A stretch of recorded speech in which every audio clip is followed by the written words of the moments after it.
Tell a story channel पर आपका स्वागत है। एक बार बादशाह अकबर ने बेगम साहिबा के जन्मदिन के अवसर पर उन्हें एक बेशकीमती हार दिया। बादशाह अकबर का उपहार होने के कारण बेगम साहिबा को वह हार अति प्रिय था। उन्होंने उसे संभालकर एक संदूक में रखा था। एक दिन श्रृंगार करते समय जब हार निकालने के लिए बेगम साहिबा ने संदूक खोला तो उन्होंने वह नदारत पाया।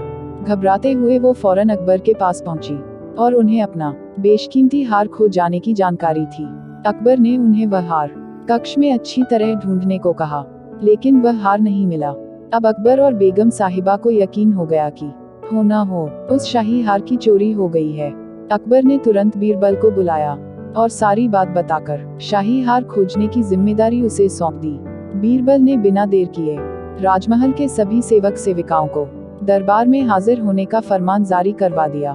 कुछ ही देर में दरबार लग चुका था। अकबर अपनी बेगम साहिबा के साथ शाही तख्त पर विराजमान थे। सभी सेवक सेविकाएं दरबार में हाजिर थे। बस बीरबल नदारद था। सब बीरबल के आने का इंतजार करने लगे, लेकिन 2 घंटे बीत जाने पर भी बीरबल नहीं आया। बीरबल की इस हरकत पर अकबर आग बबूला होने लगे। दरबार में बैठने का कोई औचित्य न देख वे बेगम साहिबा के साथ उठकर वहां से जाने लगे। ठीक उसी वक्त बीरबल ने दरबार में प्रवेश किया। उसके साथ एक गधा भी था। विलंब के लिए अकबर से माफी मांगते हुए वह बोला, महाराज माफ कीजिएगा, इस गधे को खोजने में मुझे समय लग गया। सबकी समझ के परे था कि बीरबल अपने साथ वो गधा दरबार में लेकर क्यों आया है। बीरबल सबकी जिज्ञासा शांत करते हुए बोला, ये कोई साधारण गधा नहीं है, ये एक जादुई गधा है। मैं ये गधा यहाँ इसलिए लाया हूँ ताकि ये शाही हार के चोर का नाम बता सके। बीरबल की बात अब भी किसी के पल्ले नहीं पड़ रही थी। बीरबल कहने लगा, मैं इस जादुई गधे को पास ही के एक कक्ष में ले जाकर खड़ा कर रहा हूँ। एक एक कर सभी सेवक सेविकाओं को उस कक्ष में जाना होगा और इस गधे की पूंछ पकड़कर जोर से चिल्लाना होगा कि उसने चोरी नहीं की है। ध्यान रहे, आप सबकी आवाज बाहर सुनाई पड़नी चाहिए। अंत में ये गधा बताएगा कि चोर कौन है। बीरबल गधे को दरबार से लगे एक कक्ष में छोड़ आया और कतार बनाकर सभी सेवक सेविका उस कक्ष में जाने लगे। सबके कक्ष में जाने के बाद बाहर जोर से आवाज आती, मैंने चोरी नहीं की है। जब सारे सेवक सेविकाओं ने ऐसा कर लिया तो बीरबल गधे को बाहर ले आया। अब सबकी निगाहें गधे पर थी, लेकिन गधे को एक ओर खड़ा कर बीरबल एक विचित्र हरकत करने लगा।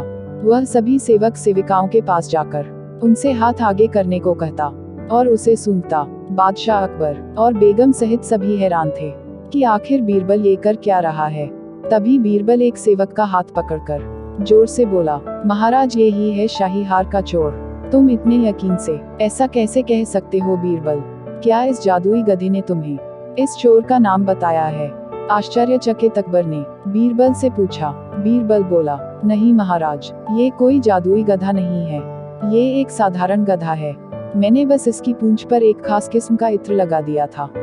जब सारे सेवक सेविकाओं ने इसकी पूंछ पकड़ी तो उनके हाथ में उस इत्र की खुशबू आ गई, लेकिन इस चोर ने डर के कारण गधे की पूंछ पकड़ी ही नहीं।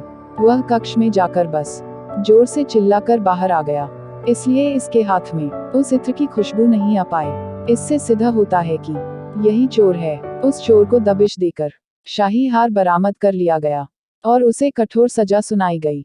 इस बार बीरबल की अक्लमंदी की बेगम साहिबा भी कायल हो गई और उन्होंने अकबर से कहकर बीरबल को कई उपहार दिलवाए। कहानी कैसी लगी कमेंट करके जरूर बताएं, और कहानी अच्छी लगी हो तो चैनल को लाइक, शेयर और सब्सक्राइब जरूर करें। मिलते हैं अगले एपिसोड में एक नई कहानी के साथ। तब तक के लिए धन्यवाद।